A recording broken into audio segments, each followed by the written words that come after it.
This is the Nokia 8 Sirocco, a stunning looking smartphone that's created completely out of stainless steel, which not only makes it look incredible, but it also feels really robust. Simply put, this is HMD Global's most exquisite phone yet. The Nokia 8 Sirocco is a special edition of last year's Nokia 8 smartphone.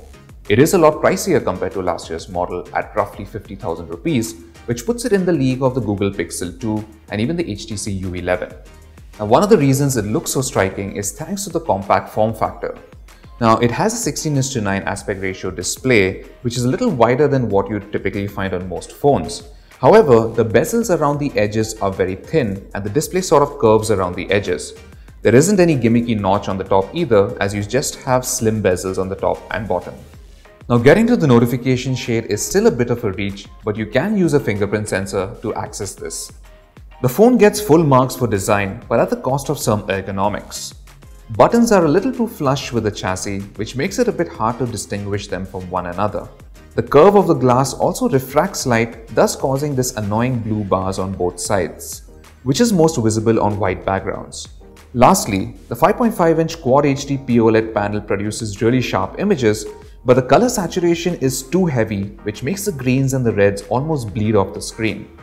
It's a shame there's no way to change the color profile. There's a single nano SIM slot on the side, however there's no Microsd expansion slot here and no 3.5mm headphone socket either. You do get Type-C headphones in the box, which sound really good, although they are a bit bass heavy. You also get a Type-C to 3.5mm dongle, so you can use it with regular headphones. There's a single speaker at the bottom which does get quite loud. The glossy back is a major fingerprint magnet, but you do get a case in the box, which sadly is just a standard plastic case. Given the phone's pedigree, we would have expected at least a leather case to fit in with the whole luxury theme. There's a fingerprint sensor on the back too, which works well for authentication.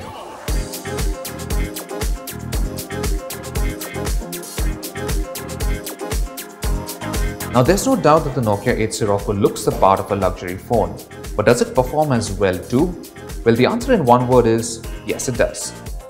The smartphone doesn't have the latest Snapdragon 845, and many would have expected it to. However, the older 835 is still a good chip that doesn't overheat and can handle heavy workloads and multitasking easily. There's only one version of the Sirocco, which comes with 6GB of RAM and 128GB of storage. The phone also supports Qi wireless charging, has NFC, and is now properly water resistant with the IP67 rating. Benchmark scores are rock solid and even heavy games run perfectly fine. The SoC is also pretty efficient at gaming, as even after a 30-minute bout of Asphalt 8, the battery only dipped about 10%. Now, the metal edges do get a little warm when using the camera, however in the week that we're using it, it never really got overly hot.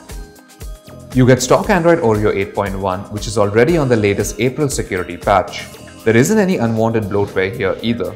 You only get a support app for getting useful tips about the phone and locating a service center near you. There are also some motion gestures here and an option to enable an always-on display, so you can quickly check the time and other info by just picking up your phone. All said and done, the Nokia 8 Sirocco can handle pretty much anything you throw at it. The dual cameras at the back are another big highlight of the Sirocco. The camera module does protrude out a little, so it comes in direct contact with any surface when the phone is placed on its back. However, we haven't really noticed any paint scuffing during our use. The main 12-megapixel sensor captures good detail in daylight landscape shots. The f1.7 aperture also ensures good bokeh when shooting macros. Close-ups do lack a bit of sharpness and edges aren't always well defined in close-up shots. This is only noticeable when you view these pictures on another display or do a tighter crop, because on the phone's display, everything looks punchy and vibrant. There's a 2x zoom button which switches to the telephoto sensor, provided there's enough light. In daylight, the second sensor captures good detail and colors. However, low light shots have a fair bit of noise and details aren't too good. The main sensor, on the other hand, has good dynamic range in low light situations. The live bokeh mode on our unit seemed to be a little glitchy. Ideally, it's supposed to tell you when the effect has been successfully applied or if you are too close to a subject, but it simply refused to do that. Shooting in this mode also froze the camera app a few times. Now, portrait shots of people have good skin tone but aren't very sharp. Edge detection is good, but background objects aren't always correctly blurred out. You can change the level and location of the blur though through the Photos app later on. Videos will stabilize well up to 1080p resolution. However, at 4K there doesn't seem to be any stabilization. Now you can do this in post through the Google Photos app. There is a slight shimmer effect due to the stabilization. However, this is not too noticeable under good lighting. The phone also features a dual side camera mode or BOTI, which lets you essentially shoot stills or video using the front and the rear camera at the same time. Now the default mode splits the screen in half and you can swap which sides you want the front camera view to show and the rear camera, or you can even have a picture-in-picture mode like this. Sirocco also has the option to live stream the footage that you're recording both to YouTube and Facebook Live. The camera app is simple enough to use, and for stills you get a Pro mode, which we feel is one of the best implementations yet. The 3260 mAh battery supports fast charging, which gives you a 50% charge in about 30 minutes.